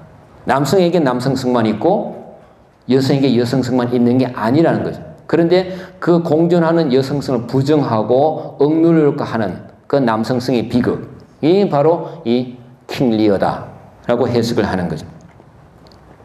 자, 이렇게 여러 가지 관점에서 셰익스피어를 해석하는 것이 가능한 거죠. 가능한 거죠. 예? 우리가 결론적으로 본다면 이렇게 다양한 셰익스피어, 복합적인 셰익스피어가 있는데 근본적으로 우리가 한마디로 좀 정리를 해볼 수가 있다면 이 다양한 관점을 통해서 셰익스피어가 우리에게 던지는 질문이 뭔가? 바로 인간이란 무엇인가라는 거죠. 신이 누구인가? 이게 아닌 거예요. 대자연은 무엇인가? 이게 아닙니다. 인간이란 무엇인가? 나는 어떤 존재인가? 이 질문을 다양한 각도에서 해왔기 때문에 이렇게 기독교, 휴머니즘, 역사주의, 마크스주의 또는 페미니즘, 정신분석학적인 다양한 스펙트럼을 통해서 인간이 무엇이란가 하는 그 근본적인 질문에 접근할 수가 있는 거죠. 셰익스피어 텍스트는 그러한 다양한 질문, 인간 존재에 대한 다양한 질문을 가능케 해주는 텍스트다. 그래서 우리가 이 다양한 인물들 간의 그 싸움, 투쟁을, 대립을 통해서 느낄 수 있는 게 뭡니까? 인간은 사유하는 존재, 코기트로스의 그런 합리적 이성을 가진 존재이기도 하지만 뭐예요? 에드먼드나 가넬, 위건 같은 그런 사람들의 행동을 통해서 보여주는 게 뭡니까? 인간은 그런 사유하는 고귀한 존재이기도 하지만 굉장히 물질적인 존재라는 거죠. 인간은 뭐예요? 성적인 욕망을 가진 존재다. 그리고 인간은 부를 축적하려고 하는, 돈 벌려고 하는 존재다. 그리고 인간은 권력 의지를 갖고 있는 존재다. 전부 뭡니까 이게? 19세기 말에 와서 프로이트를 통해서 그리고 마르크스를 통해서 니체를 통해서 이론화한 인간성 개념이죠. 프로이트는 뭡니까? 인간은 성적 욕망을 가진 무의식 속에 억압이 되어 있지만 그러나 성적인 욕망을 가진 존재다. 섹스가 인간의 가장 중요한 가치라는 거죠. 그 다음에 마르크스는 뭡니까? 인간은 노동을 통해서 돈을 벌려는 종입니다. money. 이게 가장 중요한 거예요. 니츠가 뭡니까? 인간의 도덕, 윤리, 종교 얘기하지만 전부 뻥이다. 인간은 결국 권력을 획득하려고 하는 존재다. 권력 의지에 사로잡힌 존재다. 그러니까 이 섹스, 머니, 파워 이것이 인간성을 구성한 핵심 요소라는 거죠. 그러한 것을 19세기 이론가들이 이론적인 그런 개념으로 설명하기 전에 이미 그런 근대성의 징후를 그런 인간성의 복합적인 모습을 셰익스피어는 문학 속에서 보여준 거죠. 그것이 바로 르네상스로부터 시작이 되었다. 그런 점에서 셰익스피어는 르네상스 속에서 인간이란 무엇인가, 고대 그리스 로마 사람들이 가지는 그 문제의식을 다시 한번 끌고 와서 인간성에 대한 재해석, 재구성을 한 작가라고 할 수가 있습니다. 예, 제 강연은 이걸로 끝나겠습니다. 그러니까 식민 제국 시대나 아니면 제국주의 시대 때 좀 영국 대표 작가로 급부상한 느낌이 없지 않아 있는데요. 그런 면에서 봤을 때는 일단 그들의 입맛에 맞는 어떤 이해관계에 맞는 그런 내용들이 셰익스피어의 작품에 들어있었기 때문에 그렇게 된 것 같은데요. 근데 아까 처음 교수님 소개에서 셰익스피어와 비식민주의에 관한 연구를 하고 계신다고 했었는데 그럼 그 연구 내용이 어떤 것인지 궁금합니다. 실제로 영국의 식민주의 역사에 있어서 셰익스피어는 굉장히 중요한 역할을 합니다. 뭐 인도나 남아프리카 공화국이나 나이지리아나 여러 가지 영국의 식민지에서 셰익스피어는 거의 바이블, 성서와 동등한 위치에서 거의 종교적인 권위를 갖고 있는 정전으로 작용을 하게 됩니다. 왜? 영국 식민주의 권력에서 봤을 때 아시아나 아프리카나 이런 신대륙의 여러 가지 그 야만인들, 미개인들은 뭔가 교화와 계몽의 대상이죠. 그런데 그들을 교화하고 계몽하기 위해서는 영국 문화의 위대함이 전제되어야 계몽을 할 수 있는 거 아니에요. 그래서 그 계몽의 수단으로 갖고 가는 게 한 손에는 바이블, 한 손에는 셰익스피어입니다. 그래서 그 성서와 셰익스피어를 통해서 그들에게 그 많은 교육을 하고 그걸 통해서 자기도 모르게 그 피식민자들, 식민지 원주민들을 세뇌시키는 거죠. 그러니까 이런 셰익스피어나 성서를 통해서 영국의 위대함, 백인의 우월함 이런 것을 자연스럽게 흡입하도록 그래서 그 식민주의란 지배 이데올로기를 내면화하도록 그래서 식민 권력을 당연히 인정하고 존중하도록 만드는 거죠.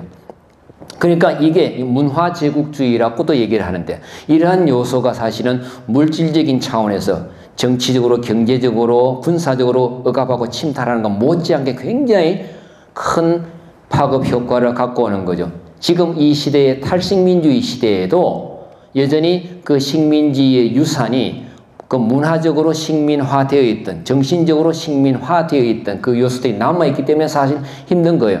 지금 제가 연구하고 있는 게 탈식민주의인데 그게 어떤 식으로 관련이 되냐 하는 거죠. 탈식민주의의 가장 큰 문제, 그러니까 주안점이 뭔가, 큰 과제가 뭔가 하면 그러한 식민주의 역사의 문화적 유산을 청산하는 겁니다. 그러니까 정치적으로 우리는 식민지에서 독립이 되었죠. 그러나 문화적으로는 여전히 서구의 문화적 헤게모니에 영국과 미국으로 대표되는 그 서구의 문화적 헤게모니에 우리는 종속에 되어 있습니다. 그들이 내세우는 가치, 그들이 내세우는 여러 가지 규범에 우리는 그걸 너무나 당연하게 생각하고 그걸 받아들이고 있습니다. 그렇다 보니까 서구의 이런 글로벌 캐피탈리즘 하에서의 그러니까 서구의 어떤 그 물질적인 침략 또는 뭐 어떤 권력의 불균등한 이 문제에 대해서 우리가 충분한 문제의식 또는 저항을 하지 못하게 되는 거죠. 왜? 문화적으로 우리는 서구가 또는 영국과 미국이 우리보다 더 우월하다라고 우리도 모르는 사이에 자꾸 인정하고 들어가 버리니까. 그러니까 탈식민주의에서는 그러한 의식의 정신의 탈식민화를 추구하는 거죠. 우리가 너무나 당연하게 받아들이고 있는 이 가치관이 우리의 것이 아니라 그들의 것이다. 사실은. 그래서 여기에 대해서 우리가 비판적 거리를 확보하자라고 하는 게 탈식민주의의 가장 큰 목적이고 지향점이라고 할 수가 있습니다. 너무나 빅 퀘스천이라서 제가 여기서 다 설명을 드리긴 힘들 것 같아요. 셰익스피어의 정전성에 대해서 한 가지 질문이 있는데, 헤럴드 블룸이 교수께서 말씀하신 정전성, 보편성, 중립성, 양가성이 셰익스피어 정전성이 텍스트에 내재되어 있다는 근거로 썼는데, 제가 교수님한테 질문드리고 싶은 한 가지는 개인적으로 그 리어왕의 해설을 들었을 때 딱히 동창성이라는 게 있었는가도 의문이 들고, 과연 19세기 나이지리아인들이 이 책을 읽었을 때 같은 느낌을 공유할지도 의문이 들고, 그 다음에 이데올로기로부터 중립적이라는 느낌을 전혀 받지도 못했으며 양가성은 정전성에 좀 반대되는 개념이 아닌가 싶어가지고 과연 셰익스피어를 가장 위대한 작가로 하는데 한 게 개인적으로 헤럴드 블룸 교수가 자기 자신이 셰익스피어를 그만큼 사랑한다는 정도밖에 아니지 않을까 싶어서 그런데 헤럴드 블룸이 뭐 대부분의 영문 학도들이 존경하는 대단한 학자입니다. 그런데 헤럴드 블룸 역시 백인이고 또 미국인이기 때문에 어떤 영국 중심적인 그런 유럽 중심적인 입장에 설 수밖에 없고, 그러한 시각에서 셰익스피어의 위대함을 설파했다고 저는 개인적으로 판단을 합니다. 그런데 방금 질문한 것처럼 셰익스피어의 위대함의 이유로 조건으로 내세운 네 가지 얘기에서 한번 따져보죠. 그럼 킹 리어가 과연 위대한가? 오리지널리티? 저는 아니라고 봅니다. 셰익스피어가 여기서 차용하는 모든 여러 가지 모티프나 스토리나 이런 건 이미 셰익스피어 이전에 그리고 동시대에 다 유통되고 있었던 겁니다. 그런 것을 조금은 더 멋있게 박진감 있게 재구성을 한 거죠. 뭐 그런 점에서 우리가 독창성을 인정할 수 있겠지만 이 모든 스토리나 주제나 내용을 다 셰익스피어가 창조한 건 아닙니다. 자, 두 번째가 뭐죠? 보편성. 이거 분명히 얘기했듯이 이것은 두 가지 측면에서 얘기할 수 있는 거예요. 르네상스라는 그 시대적 고민, 갈등, 불안감을 문학적으로 형상화했다는 점에서 우리와는 거리가 있는 거죠. 그러나 그 속에서 셰익스피어의 어떤 그 르네상스적인 특징 속에서 우리는 근대성이라는 모더니티는 하나의 보편적인 그 문제를 우리가 끌어들일 수는 있겠죠. 그러니까 굉장히 역사적인 특수성 안에서 생산된 텍스트이기도 하면서 동시에 보편적인 의미나 가치를 동시에 가지고 있다고 봅니다. 그런데 셰익스피어의 보편성을 얘기를 할 때 가끔 인용되는 에피소드가 하나 있어요. 여러분 햄릿 얘기 잘 알죠? 그런데 어떤 그 미국의 인류학자가 아프리카 내륙에 어떤 필드워크를 갔어요. 근데 그 국가에서는, 그 지역에서는 이제 우기가 되면 일을 못하니까 관습이 뭔가 하면 이렇게 동네에 큰 무슨 회관 같은 데 둘러 앉아가지고 전부 하나의 이야기씩을 나누는 거예요. 자기가 갖고 있는 재미있는 얘기들을. 근데 이제 이 미국에서 온 그 여성 인류학자가 자기 순서가 돼서 당신도 얘기 하나 해줘, 뭐 해줘. 근데, 할 얘기가 없거든요. 왜냐하면 뭔가 코드가 비슷해야 얘기가 되는 건데 고민하다가 이 사람이 들려주는 얘기가 햄릿 이야기입니다. 햄릿 이야기를 해주면 다 재미있어하고 정말 감동을 받을 거야. 그래서 햄릿 이야기를 했더니 아프리카 사람들이 뭐라 그러냐 하면 그 청중이 이 햄릿이 미친놈의 새끼, 응? 뭐 자기 삼촌을 죽이려고 난리를 치고 말이야. 자기 어머니를 이런 식으로 마구 대하고 아주 호로자식이야. 나쁜 놈이야. 막. 그리고 뭐 햄릿이 갖고 있는 여러 가지 어떤 복수나 아니면 근친상간의 욕망이나 아니면 여러 가지 굉장히 핵심적인 그 모티프 그런 거에 대해서 도저히 공유를 못 하는 거예요. 만약에 커먼 그라운드가 전혀 형성이 안 되는 거예요. 그러니까 이 사람은 햄릿을 굉장히 감동적인 재밌는 스토리를 전달을 했는데 아프리카 독자는 전혀 재미도 없고 아무런 감흥도 없는 거예요. 그래서 셰익스피어는 보편적이 아니다라는 결론을 냅니다. 뭐 극단적인 이그젬플이겠죠. 그러나 아무튼 저는 개인적으로 셰익스피어의 보편적인 가치가 부분적으로 인정을 할 수가 있지만 헤럴드 블룸이 얘기한 것처럼 셰익스피어가 시공을 초월한 세계적인 정견으로서의 가치는 한계가 있다고 봅니다. 그 다음에 아까 가치 중립성. 중립성이, 그러니까 이데올로기로부터의 자유로움이 아니라 킹류에서 보면 셰익스피어는 그 이데올로기를 굉장히 적극적으로 반영한 사람이죠. 다양한 계층의 이데올로기를 반영한 사람이에요. 구현한 사람이죠. 그러니까 이데올로기로부터 멀어져 있는 초연한 사람이 아니라는 거예요. 그러니까 오히려 이데올로기를 적극적으로 차용하고 전유하고 반영한 작가가 바로 셰익스피어다. 그 앰비블런스. 어떤 앰비블런스의 그 근거가 뭡니까? 관계의 이질성이죠. 구성원의 차이죠. 그렇기 때문에 어쩔 수 없이 이쪽 저쪽 눈치를 살피다 보니까 어느 편도 들 수가 없으니까 그렇게 일단 이렇게 봐도 저렇고 저렇게 봐도 저럴 수 있는 굉장히 애매모호한 그런 양가적인 텍스트를 생산할 수밖에 없었는데 그런 텍스트의 양가성이 말하자면 여러 가지 해석을 가능케 해주는 지배 이데올로기에 대한 비판도 될 수도 있고 거꾸로 그것을 강화하고 승인하는 것일 수도 있는 그런 서로 모순적인 해석이 가능하다는 거죠. 그것을 이제 헤럴드 블룸은 정전의 조건, 셰익스피어의 위대한 이유로 내세웁니다. 그러나 저는 개인적으로 부분적으로 동의하는 부분도 있지만 너무 셰익스피어를 신격화하고 찬양하는 쪽으로 기울어지지 않나라고 생각을 합니다. 그 아까 전에 셰익스피어를 그 해석하는 관점 중 하나의 휴머니즘에 대해서 그 이제 인간이 역사에 있어서 이제 신을 배제하고 주인공이 되면서 대자연과 신을 마주할 때 이제 파멸하긴 하지만 그 패배하지 않는다. 이게 정신적 승리를 말한다고 하셨는데 예. 그게 아무리 그 인간 내면에서 그 아무리 휴머니즘을 지킨다고 해도 사실은 인간의 부족함을 변명하는 것은 아닌지 그 정신적 승리가 어떻게 가능한지 여쭤보고 싶습니다. 예, 뭐 글로스나 리어의 시련과 역경 그 고통에 대해서 서로 다르게 해석하는 거죠. 그러니까 기독적인 관점에서는 그런 걸 통해서 교만했던, 오만했던, 또 무지했던 인간이 신의 섭리를 깨닫고 그것을 받아들이는, 그래서 정신적으로 성장한다라고 보는 거고, 인본주의, 인간 중심적인 관점에서는 그런 신의 섭리보다는 인간의 자유의지에 더 방점을 두는 거죠. 그래서 똑같은 역경과 시련을 통해서 인간이 그렇게 파멸하더라도 그 속에서 인간이 정신적인 도덕적인 승리를 쟁취한다. 둘 다 성장하는 건 마찬가지예요. 고통과 시련을 통해서 인간이 성장하고 깨달음을 얻는데 그 성장과 깨달음의 차원이랄까 성격이 다른 거죠. 하나는 신중심적인 거고 하나는 인간 중심적인 거죠. 그러니까 그렇기 때문에 동일한 현상에 대해서 상반된 시각 해석을 한다고 볼 수가 있습니다. 예. 제가 너무 강연이 길었기 때문에 여러분한테 토론, 그러니까 질문통을 시간을 충분히 못 드린 것 같아요. 조금 시간이 연장되더라도 부담 없이 질문하세요. 네, 안녕하십니까. 저 인천대학교 컴퓨터공학부 이무경이라고 합니다. 예. 네, 그 교수님 강의 굉장히 잘 들었고요. 자, 셰익스피어에 관해서 이야기 나오면 이 질문 꼭 한 가지 해보고 싶었는데 예.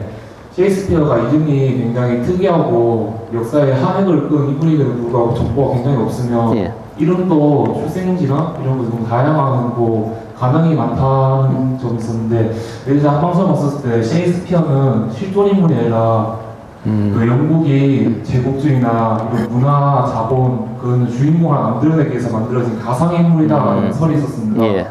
이것에 대해서 교수님께서는 어떻게 생각하시는지 좀 제가 거기 사실관계에 입각해서 이렇다 저렇다가 확실하게 대답할 입장은 못 되는 것 같아요. 그러니까 학자들 간에도 워낙 이 의견이 분분하기 때문에 지금 방금 질문하신 것처럼 셰익스피어는 가상인물이다. 고스트라이터라는 거죠. 셰익스피어는 대학 근처에도 가본 사람이 아닌 가방끈이 짧은 사람인데 어떻게 그 작품에 그렇게 엄청난 그 헤브라이즘과 헬레니즘의 모든 문화를 다 통습하는 그런 텍스트를 남겼을까? 아마 추측하기로 그런 프란시스 베이컨 같은 유명한 그런 지식인이 셰익스피어, 그러니까 그 당시에 검열 같은 것을 피하기 위해서 셰익스피어라는 필명, 가명을 써서 했다. 뭐 이런 설도 있고, 또 뭐 셰익스피어가 영국 백인이 아니라 뭐 주이시였다, 유대인이었다, 아니면 동성애자였다, 아니면 유색인이었다. 온갖 가설이 난무하고 있습니다. 그만큼 셰익스피어의 그 전기적 배경에 대해서 그 자세한 기록이 문헌상으로 남아있지 않기 때문에 그렇죠.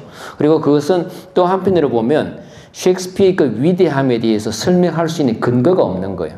팩트나 데이터가 없다 보니까 그 셰익스피어를 찬양하는 사람들이 셰익스피어는 너무 위대한데 우리에게 남겨진 문헌상의 기록을 봐서는 셰익스피어의 위대함을 보증해 줄 수 있는 근거가 아니거든요. 그러니까 자꾸 뭔가 딴소리를 해내게 되는 거죠. 그런 것도 사실은 셰익스피어가 유령 작가가 아닌가라는 것도 사실은 셰익스피어의 정전화, 셰익스피어의 어떤 신화 창조에 일조하는 부분이기도 하죠.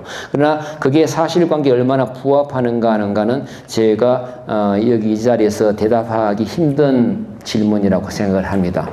그러니까 뭐 기록상으로 남은 것에 근거해서 아까 제가 소개해드렸듯이 그런 것은 기록상으로 문헌상으로 남아있는 거니까 이럴 거다라고 우리가 인정을 하고 들어가는 거죠.